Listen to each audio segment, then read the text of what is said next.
Bonjour et bienvenue à vous tous. Bienvenue surtout aux élèves de la section économie-gestion avec qui nous allons faire cette révision pour la matière gestion. Je me présente, Nizar Amemo, professeur de gestion au lycée secondaire de Sahlin à Monastir, et je tiens à préciser que ce travail a été fait sous la direction de M. Ali Lebhouri, inspecteur général de la matière. Aujourd'hui, nous traiterons le chapitre 2, plus précisément la partie de calcul des coûts par la méthode des coûts partiels. Au terme de cette séance, l'élève doit être capable de distinguer les coûts variables des coûts fixes, de calculer la marge sur coûts variables, d'établir le tableau de résultats différentiels, de calculer le seuil de rentabilité et la marge de sécurité, et aussi de retrouver le chiffre d'affaires nécessaire à la réalisation d'un résultat donné. Pour pouvoir atteindre ces objectifs, il doit avoir quelques prérequis, tels que la notion de chiffre d'affaires, de coût, de marge ou encore de résultat. Les objectifs de notre séance sont les suivants. L'élève doit être capable de distinguer les coûts variables et les coûts fixes, de calculer la marge sur coûts variables, d'établir le tableau de résultats différentiel. Il doit savoir calculer le seuil de rentabilité et la marge de sécurité. Et aussi, il doit pouvoir retrouver un chiffre d'affaires à partir d'un résultat donné.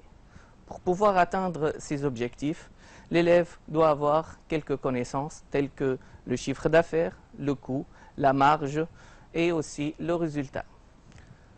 Notre séance s'articule de la façon suivante. Nous commencerons par un rappel, suivi par la présentation de la méthode. Nous ferons 2 applications et un petit QCM et nous finissons par une synthèse. Commençons tout d'abord par le rappel. On va rappeler la notion de coût. Un coût, c'est l'ensemble des charges afférentes à un produit à un stade donné du processus de production. On peut citer comme exemple le coût d'achat, le coût de production ou encore le coût de revient. D'ailleurs, ce dernier se calcule en faisant l'ensemble des charges qui correspondent aux différents stades d'élaboration du produit ou du service jusqu'à sa disponibilité aux utilisateurs. On a déjà calculé ce coût de revient à l'aide de la méthode de coût complet. Rappelons alors cette méthode. Cette méthode consiste sur l'accumulation de la totalité des ressources consommées. Ces charges sont divisées en charges directes et charges indirectes. On peut expliquer cette méthode à l'aide du schéma suivant. On commence par les charges indirectes qui doivent transiter par le tableau de répartition des charges indirectes. Là, on va utiliser les unités d'œuvre pour les répartir entre les différents produits.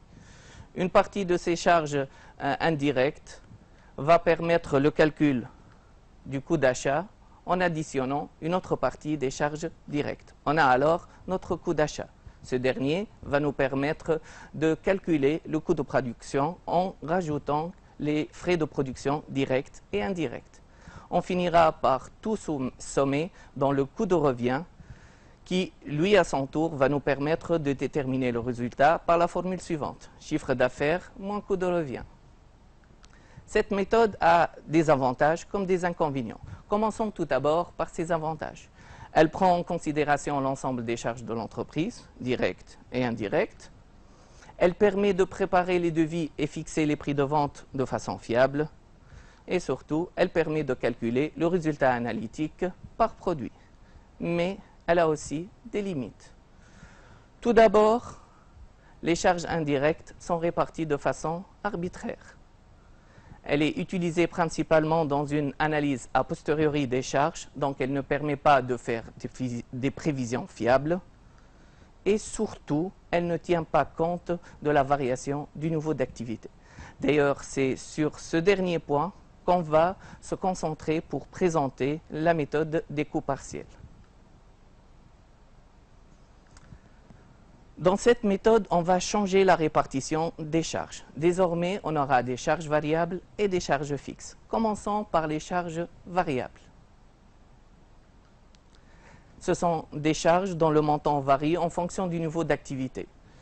On peut les appeler aussi charges opérationnelles. On peut citer comme exemple l'achat de matières premières, la consommation telle que l'électricité, l'achat de marchandises. Et pour mieux les comprendre, on va prendre un petit exemple. Une pizzeria qui peut fabriquer des pizzas à partir d'une certaine quantité de farine. plus elle produira de pizza, plus la consommation de farine augmente. Donc, pour produire 4 pizzas, on a besoin de 4 fois de farine. On peut représenter ces charges à l'aide du tableau suivant. Donc, plus le niveau d'activité augmente, plus la production augmente, plus le coût variable total augmente. On peut alors écrire que le coût variable total est tout simplement le coût variable unitaire multiplié par la quantité produite. Ici, la quantité de pizza fabriquée. Passons maintenant aux charges fixes, qu'on peut également appeler les coûts fixes. Ces coûts sont indépendants du niveau d'activité et sont composés essentiellement des amortissements, des locations, des appointements tels que le salaire des gardiens ou des administrateurs. Revenons à notre exemple de la pizzeria. Pour fabriquer les pizzas, nous avons besoin d'embaucher un pizzaiolo. Ce dernier sera payé un certain montant d'argent. Son salaire journalier sera le même, quelle que soit la production qu'il a fait. Une pizza fabriquée, 2 pizzas fabriquées ou même 50 pizzas fabriquées, notre pizzaiolo percevra le même salaire journalier. Si on essaye de tracer les coûts fixes sur le graphique, on aura une droite parallèle à l'axe des abscisses et on dira que le coût fixe est toujours égal au coût fixe de la période, quelle que soit la quantité fabriquée. Essayons maintenant de calculer le résultat à l'aide de cette méthode. On commence tout d'abord par le calcul du chiffre d'affaires. On va dans une première étape résorber seulement une partie des charges, à savoir les charges variables totales. Le reste sera un résultat intermédiaire qu'on appellera marge sur coût variable. Il est obtenu tout simplement en faisant la différence entre le chiffre d'affaires et le coût variable total. C'est cette marge qui va nous permettre de couvrir le reste des coûts, à savoir le coût fixe. Ainsi, on pourra avoir le résultat en faisant la différence entre la marge sur coût variable et les coûts fixes. Cette démarche peut être suivie dans le tableau du résultat différentiel. Donc tout d'abord, on commence par le calcul du chiffre d'affaires, c'est la quantité multipliée par le prix de vente. Le coût variable unitaire multiplié par la quantité. En faisant la différence entre le chiffre d'affaires et le coût variable total, on aura la marge sur coût variable. Il suffit de mettre les coûts fixes de la période, de faire la différence et on aura notre résultat. Ces montants peuvent aussi être transformés en pourcentage. Pour ce faire, on va prendre le chiffre d'affaires comme base de notre calcul. Donc, il aura un pourcentage de 100%. Ainsi, on peut calculer des pourcentages tels que le taux de variabilité, c'est le coût variable total divisé par le chiffre d'affaires, ou le taux de marge sur coût variable. C'est la marge sur coût variable divisée par le chiffre d'affaires. Ces deux pourcentages ont toujours un total égal à 100%. Autre chose intéressante concernant ces deux pourcentages, c'est qu'on peut les calculer indépendamment du niveau d'activité.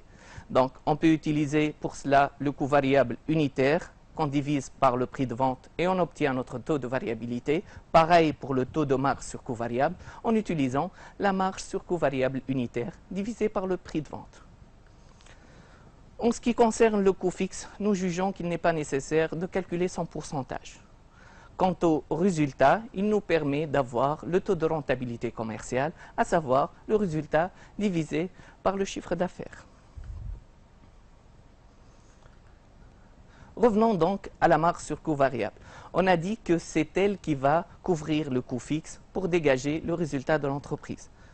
Dans ce premier cas, le résultat de l'entreprise, il est positif. La marge est supérieure au coût fixe. Mettons ce cas de côté et voyons un autre cas.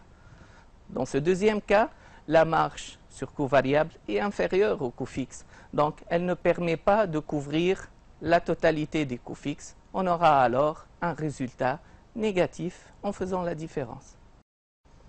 On peut même imaginer un troisième cas. Dans ce troisième cas, la marge sur coût variable couvre parfaitement les coûts fixes et on aura alors un résultat nul.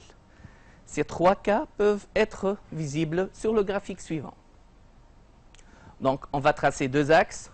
On commence par l'axe du niveau d'activité, l'axe des abscisses. Là, on peut choisir soit le chiffre d'affaires, soit la quantité pour déterminer le niveau d'activité. Dans notre exemple, on va prendre le chiffre d'affaires. Dans le deuxième axe des ordonnées, on doit tracer le coût fixe et la marge sur coût variable. Commençons par le coût fixe. On a vu que ça va être une droite parallèle à l'axe des abscisses. Et pour la droite de la marge sur coût variable, elle va être une droite linéaire ayant pour pente le taux de marge sur coût variable. Donc sa formule sera la suivante. Marge sur coût variable égale taux de marge sur coût variable qui multiplie le chiffre d'affaires. Apparaissent alors deux zones. Une première zone au-dessus de la droite du coût fixe, c'est la zone du profit, tel que pour notre premier cas, et une deuxième zone au-dessous de la droite du coût fixe, tel que pour le deuxième cas. Le troisième cas se situe au point d'intersection. C'est le point d'équilibre, là où la marge sur coût variable égale au coût fixe et là on a un résultat égal à 0. Ce niveau est appelé seuil de rentabilité. En effet, à ce niveau d'activité, le résultat est nul. Mais si le chiffre d'affaires de l'entreprise est au-dessous de ce niveau, on aura un résultat négatif. Si par contre il est supérieur au seuil de rentabilité, notre résultat sera positif. Donc, ce seuil représente une frontière entre la zone de profit et la zone de perte. Essayons de le déterminer. Pour ce faire, revenons à notre troisième cas. On a vu que le résultat est nul, donc on peut écrire que la marge sur coût variable est égale au coût fixe. On peut s'aider de la formule de la marge sur coût variable pour modifier cette égalité. On aura alors taux de marge sur coût variable fois le chiffre d'affaires est égal au coût fixe. En arrangeant un petit peu les termes de cette égalité, on aura un chiffre d'affaires critique qui est le coût fixe divisé par le taux de marge sur coût variable. Ce chiffre d'affaires critique n'est rien d'autre que le seuil de rentabilité en valeur. D'ailleurs, on peut trouver une autre formule pour le déterminer. Pour ce faire, revenons à la formule du taux de marge sur coût variable. Et on va remplacer le taux par sa formule. On aura alors une deuxième formule pour le calcul du seuil de rentabilité en valeur. Coût fixe fois chiffre d'affaires, le taux divisé par la marge sur coût variable. Ainsi, nous avons obtenu notre seuil de rentabilité en valeur. On peut aussi déterminer la quantité correspondante à ce niveau d'activité qu'on appellera seuil de rentabilité en quantité. Pour ce faire, il suffit de diviser le seuil de rentabilité par le prix de vente. On peut également déterminer une deuxième formule. Donc, on va prendre la formule du seuil de rentabilité en valeur. Cette fois-ci, le taux de marge sur coût variable sera remplacé non pas par la première formule, mais par la deuxième formule, celle qui se base sur la marge sur coût variable unitaire divisée par le prix de vente. On remplace le taux de marge sur coût variable par sa formule. Et là, il suffit de faire une simplification par le prix de vente. Et on aura ainsi une formule pour le calcul du seuil de rentabilité en quantité sans être obligé de transiter par le seuil de rentabilité en valeur. Donc, on a le seuil de rentabilité en valeur, le seuil de rentabilité en quantité, et on peut également déterminer sa date à l'aide de la formule suivante, seuil de rentabilité en valeur, qui multiplié par le nombre de mois d'activité, le tout divisé par le chiffre d'affaires. On peut aussi utiliser le seuil de rentabilité en quantité, mais dans ce cas de figure, il faudra diviser par la quantité produite. Revenons à notre seuil. Donc, à ce niveau d'activité, le résultat de l'entreprise est égal à 0. Mais ce n'est pas intéressant pour notre entreprise. Elle cherche à augmenter son résultat. Donc, plus le chiffre d'affaires est loin du seuil de rentabilité, plus le résultat de l'entreprise est important, plus elle est en sécurité. D'ailleurs, on peut mettre en évidence une marge de sécurité qu'on peut calculer de la façon suivante. Chiffre d'affaires moins seuil de rentabilité en valeur. On peut également déterminer une marge de sécurité en quantité en faisant la différence entre la quantité produite et le seuil de rentabilité en quantité. Sur cette diapositive, on peut voir apparaître les différentes formules qu'on vient de démontrer. Essayons donc de les appliquer.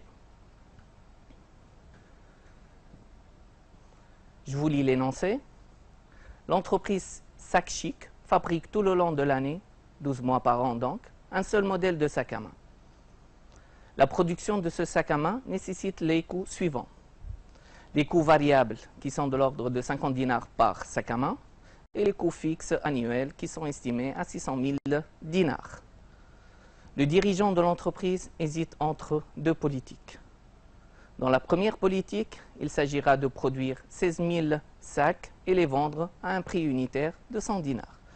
Dans la deuxième politique, on vendra le sac à 125 dinars, mais ainsi on pourra écouler que 11 000 sacs. La question que je vous pose est la suivante. Quelle politique doit-on choisir?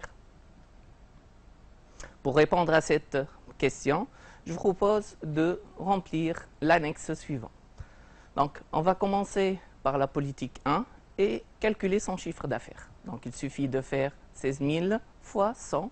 On aura un chiffre d'affaires d'1 600 000 dinars. Bien sûr, le pourcentage du chiffre d'affaires, ça sera 100%. C'est lui la base du calcul de tous les pourcentages suivants. Pour le coût variable, on fera la même quantité, 16 000 unités, fois 50. On aura un coût variable total de 800 000 dinars. Le taux de variabilité sera obtenu en divisant ce chiffre par 1 600 000 dinars. On aura un taux de variabilité de 50%. Pour la marge sur coût variable, on fera la différence entre le chiffre d'affaires et le coût variable et on obtiendra 800 000 dinars. Le taux de marge sur coût variable, quant à lui, sera de 50%. Et on peut voir facilement que le total des deux derniers taux nous donne 100%. Pour les coûts fixes, on a les coûts fixes de la période, 600 000 dinars. Et ainsi, on peut calculer aisément le résultat en faisant la différence entre la marge sur coût variable et le coût fixe. Et ça sera 200 000 dinars. On peut aussi calculer le taux de rentabilité commerciale et ça sera de l'ordre de 12,5%. Passons maintenant au calcul du seuil de rentabilité en valeur. Rappelons tout d'abord sa formule. Donc, ce seuil, on le calcule par deux formules. Commençons par la première. On va diviser le coût fixe par le taux de marge sur coût variable. Donc, ça sera 600 000 dinars divisé par 0,5. On obtient un seuil d'1 200 000 dinars. On peut aussi essayer la deuxième formule. On aura le même résultat, mais cette fois-ci, on a multiplié les 600 000 dinars par 1 600 000 et le tout sera divisé par la marge sur coût variable totale, à savoir 800 000 dinars. On peut même essayer une troisième méthode. Cette fois-ci, on va passer par le seuil de rentabilité en quantité. Donc, rappelons sa formule. Le seuil de rentabilité en quantité peut être calculé en divisant le coût fixe par la marge sur coût variable unitaire. La marge sur coût variable unitaire, on peut l'obtenir en faisant la différence entre le prix de vente et le coût variable unitaire, ou alors en divisant la marge sur coût variable totale par la quantité. Ici, ça sera 800 000 divisé par 16 000 unités. Donc, le seuil de rentabilité en quantité, on peut l'obtenir facilement et ça sera 12 000 sacs. En multipliant ce seuil de rentabilité en quantité par le prix de vente, et on retrouve le même seuil de rentabilité en valeur, à savoir 1 200 000 dinars. Passons maintenant au calcul de la marge de sécurité. Rappelons sa formule. Donc, la marge de sécurité, c'est le chiffre d'affaires moins le seuil de rentabilité en valeur. Ici, ça sera 1 600 000 dinars moins le seuil de rentabilité, donc 1 200 000 dinars. Et on obtiendra 400 000 dinars comme marge de sécurité. Donc, on a fini nos calculs pour la première politique. Pour la deuxième politique, ça sera les mêmes calculs, seulement on changera la quantité et le prix de vente. Et on obtient alors les résultats suivants. Passons maintenant au choix. Dans un premier cas, observons le résultat. Là, c'est la deuxième politique qui apparaît la plus rentable, avec un résultat de 225 000 dinars supérieur à celui de la première politique, 200 000 dinars. Donc on peut dire que la politique 2 est préférée parce qu'elle est plus rentable. Mais aussi on peut observer la marge de sécurité et là on aura une autre décision. C'est la politique 1 qui devient moins risquée, avec une marge de sécurité plus importante. 400 000 dinars supérieure à 375 000 dinars. Alors, que choisir? La décision revient aux mains de notre dirigeant. C'est à lui de trancher. S'il préfère la rentabilité au risque, alors là, il penchera pour la politique 2. Il changera par contre de politique si il juge que pour lui, la sécurité est préférée à la rentabilité. Dans ce cas de figure, il choisira la politique 1. Voilà, nous avons fini notre première application. Passons à la deuxième. Cette deuxième application est extraite du bac de l'année 2016, session principale, avec quelques petites modifications. Je vous lis l'énoncé. La société La Couverture, installée dans le centre de la Tunisie, a pour activité la vente de couvertures. On vous communique d'une part le graphique suivant pour la détermination du seuil de rentabilité pour l'année 2015. Voyons ce graphique. Donc, ce graphique ressemble à celui qu'on a vu tout à l'heure. Donc, on a le coût fixe qui est égal à 200 000 dinars et la droite de la marge sur coût variable. Continuons à lire l'énoncé. On vous communique d'autre part que la marge sur coût variable est de 320 000 dinars pour l'année 2015. Le travail à faire est le suivant. En prenant appui sur le graphique et les autres informations, dites à partir de quel montant l'activité de l'entreprise est rentable et comment appelle-t-on cette valeur. Pour la deuxième question, il nous demande de déterminer le chiffre d'affaires total réalisé par la société La Couverture au cours de l'année 2015. Dans la troisième question, il s'agira de présenter le tableau de résultats différentiel. Dans la quatrième question, on calculera le taux de marge sur coût variable. Et dans la cinquième question, il nous demande de déterminer un chiffre d'affaires qu'il faudrait réaliser pour doubler les bénéfices. Commençons tout d'abord par la première question. Donc, je relis la question. Dites à partir de quel montant l'activité de l'entreprise est rentable. Comment appelle-t-on cette valeur? Donc, on va reprendre le graphique de tout à l'heure. Et là, on va se concentrer sur le point d'intersection. C'est le point d'équilibre là où la marge sur coût variable est égale au coût fixe. Et on va voir ce qu'on a en abscisse. On peut lire facilement 500 000 dinars. Ces 500 000 dinars représentent le seuil de rentabilité en valeur. Pour répondre à cette question, nous dirons alors l'activité de l'entreprise est rentable à partir de 500 000 dinars et que cette valeur n'est rien d'autre que le seuil de rentabilité en valeur. Passons à la deuxième question. Déterminer le chiffre d'affaires total réalisé par la société La Couverture au cours de l'année 2015. Je vous rappelle que pour l'année 2015, il nous a donné la marge sur coût variable totale qui est égale à 320 000 dinars. Donc, on va partir de la formule du seuil de rentabilité en valeur. On va la transformer pour obtenir une formule qui nous permet de calculer le chiffre d'affaires. Donc, il suffira alors de multiplier 500 000 dinars, le seuil de rentabilité en valeur, par la marge sur coût variable totale, 320 000 dinars. Le tout sera divisé par le coût fixe, qu'on peut lire facilement sur le graphique et qui est de l'ordre de 200 000 dinars. Le calcul nous donne alors un chiffre d'affaires pour l'année 2015 égal à 800 000 dinars. Question 3. Présenter le tableau du résultat différentiel. Prenons notre annexe. On va commencer par mettre les valeurs qu'on connaît déjà. Donc, le chiffre d'affaires qui est égal à 800 000 dinars, la marge sur coût variable qui est égale à 320 000 dinars, et le coût fixe qu'on peut le lire sur le graphique qui est égal à 200 000 dinars. On commence par déterminer le coût variable total en faisant la différence entre le chiffre d'affaires et la marge sur coût variable. On obtient alors 480 000 dinars. Concernant le résultat, il suffit de faire 320 000 dinars moins 200 000 dinars et on aura un résultat égal à 120 000 dinars. Donc, on a fait la différence entre la marge sur coût variable et le coût fixe. Passons à la question suivante. Là, il est question de déterminer le taux de marge sur coût variable. Cette question est assez facile à faire. Il suffit alors de diviser la marge sur coût variable par le chiffre d'affaires. On fera alors 320 000 dinars divisé par 800 000 dinars. On obtient 0,4, soit 40% comme taux de marge sur coût variable. Mettons ce tableau de côté et voyons la question 5. Déterminer le chiffre d'affaires qu'il faudrait réaliser pour doubler les bénéfices. Doubler les bénéfices signifie multiplier le résultat pour 2.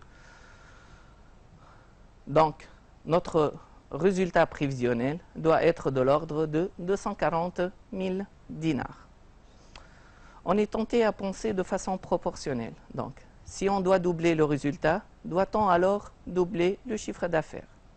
Non, bien sûr que non. Ici, la proportionnalité ne marche pas, tout simplement parce qu'il y a les coûts fixes. La bonne démarche est la suivante. On commence par inscrire les coûts fixes, donc ça sera 200 000 dinars. Pour retrouver la marge sur coût variable, on va additionner le résultat prévisionnel et le coût fixe. On retrouve alors une marge sur coût variable prévisionnelle de 440 000 dinars. Pour retrouver le chiffre d'affaires, on va emprunter les mêmes taux que dans le tableau de l'année 2015. En effet,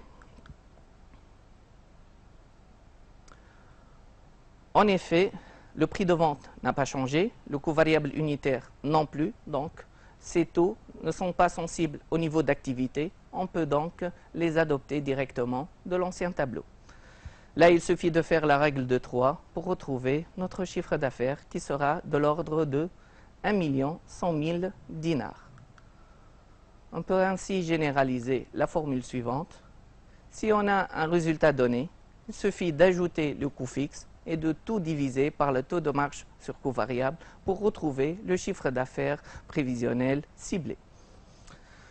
Donc, cette formule n'est valable que dans l'hypothèse où on garde la même structure de coût et le même prix de vente. Revenons à notre exercice. On a vu que pour doubler le résultat, il a suffi de faire une petite augmentation de 37,5% du niveau d'activité. Ceci s'explique par la présence des coûts fixes qui engendrent des économies d'échelle. Donc, grâce aux économies d'échelle, le coût de revient unitaire décroît en fonction du niveau d'activité. Plus l'entreprise augmente son niveau d'activité, plus elle devient rentable. Mais peut-on augmenter indéfiniment les quantités qu'elle produit? Non. Il y a toujours une limite. Chaque structure a des contraintes et on se trouve face à des quantités qu'on ne peut pas dépasser. Ceci fera l'objet du prochain sous-titre de notre chapitre, le choix des quantités optimales à produire. Essayons maintenant de vérifier vos connaissances à l'aide de ce petit QCM. Je vous propose 4 questions. Commençons par la première. Elle est assez facile. Pour une entreprise de transport de marchandises, la consommation de carburant pour son parc de camions est considérée comme, je vous donne 2 propositions. Petit a, coût variable.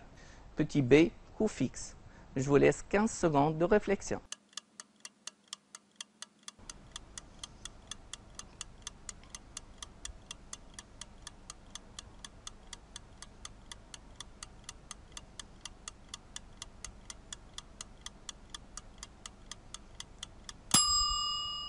Voilà, le temps s'est écoulé. J'espère que vous avez la bonne réponse. C'est bien sûr la réponse A, coût variable. En effet, la consommation de carburant augmente avec le nombre de transports de marchandises effectués par l'entreprise. Passons à la deuxième question qui, elle aussi, elle est assez facile. Qu'appelle-t-on la quantité qu'il faudrait produire pour réaliser un résultat nul? Cette fois-ci, vous avez 3 propositions. A, marge de sécurité. B, chiffre d'affaires critique. C, seuil de rentabilité en quantité.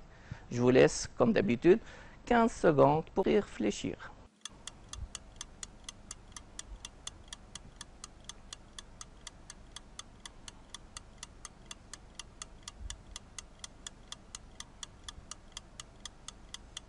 Les 15 secondes se sont écoulées et la bonne réponse est bien sûr C, le seuil de rentabilité en quantité. Passons à la troisième question. On augmente un petit peu le niveau de difficulté. Je vous lis la question. De combien peut-on diminuer le chiffre d'affaires sans subir de pertes? Là, on a 4 propositions. Petit a, marge de sécurité. Petit b, chiffre d'affaires critique. Petit c, seuil de rentabilité en quantité. Ou alors d, taux de marge sur coût variable multiplié par le coût fixe. 15 secondes.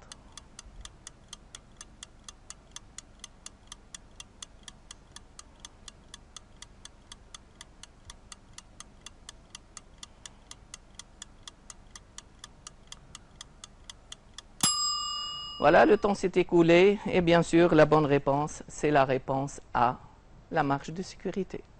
Passons à la dernière question. D'ailleurs, c'est la plus difficile. Je vous demande de faire un peu attention. Je vous lis la question. En adoptant la méthode des coûts partiels, comment peut-on calculer le résultat? 4 propositions. Coût variable moins coût fixe.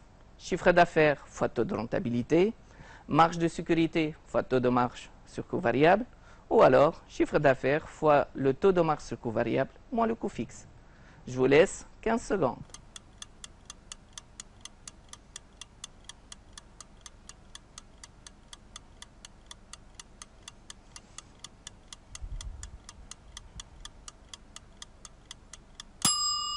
Voilà, le temps s'est écoulé. Essayons de voir les bonnes réponses. Donc, la proposition B, chiffre d'affaires fois le taux de rentabilité, elle est correcte. Oui, elle permet le calcul du résultat. La proposition C aussi, elle est correcte. C'est la marge de sécurité fois le taux de marge sur coût variable. Et même la réponse D, elle est correcte aussi. Donc, chiffre d'affaires fois taux de marge sur coût variable, ça nous donne la marge sur coût variable totale. Il suffit de retrancher les coûts fixes pour obtenir notre résultat. Voilà, on a fini notre QCM. J'espère que vous avez eu les bonnes réponses. Passons maintenant à la synthèse de notre présentation.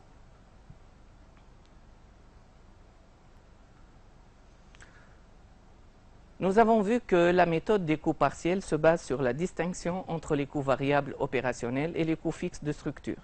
Elle a permis le calcul de résultats à partir de la marge sur coût variable. Elle permet aussi la détermination du seuil de rentabilité. Cette méthode a permis de dépasser les inconvénients de la méthode des coûts complets qui ne permet pas la variation du niveau d'activité. Mais les deux méthodes restent deux outils complémentaires aux mains du gestionnaire. La méthode des coûts partiels a permis de mettre en évidence l'existence des économies d'échelle qui permettent de réduire le coût de revient unitaire d'un produit et d'augmenter sa rentabilité, ce qui pousserait les entreprises à augmenter le niveau d'activité pour améliorer leur rentabilité. Mais les entreprises ne peuvent pas augmenter indéfiniment les quantités produites.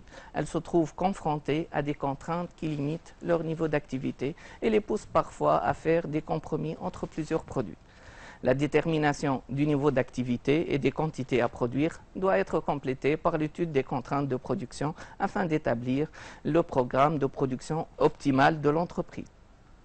Et ceci fera l'objet d'une prochaine séance pour comparer les deux méthodes déjà citées dans notre leçon. Donc, la méthode des coûts complets et la méthode des coûts partiels. On a 6 situations. Observons-les une par une. On commence par la première. Calcul du coût de revient d'un produit. Là, c'est bien sûr la méthode des coûts complets qui est plus pertinente. Aussi, pour le choix du prix de vente d'un produit, on sera tenté à utiliser la méthode du coût complet. Mais pour le calcul des prévisions, là, on optera pour la méthode du coût partiel. Aussi, pour le choix du niveau d'activité pour un prix donné ou pour le choix du prix de vente en fonction du niveau d'activité, on sera toujours obligé d'utiliser la méthode des coûts partiels. Mais dans la 6e situation, choix des quantités à produire, ni la première ni la 2e méthode nous permet de retrouver les quantités optimales. Pour ce faire, on a besoin de déterminer le programme de production optimale en déterminant les quantités de production. Et ceci, comme on l'a dit, fera l'objet d'une prochaine séance. Voilà, donc on arrive au terme de notre présentation. J'espère qu'elle vous a été bénéfique. Je vous remercie pour votre attention et je vous dis à une prochaine fois.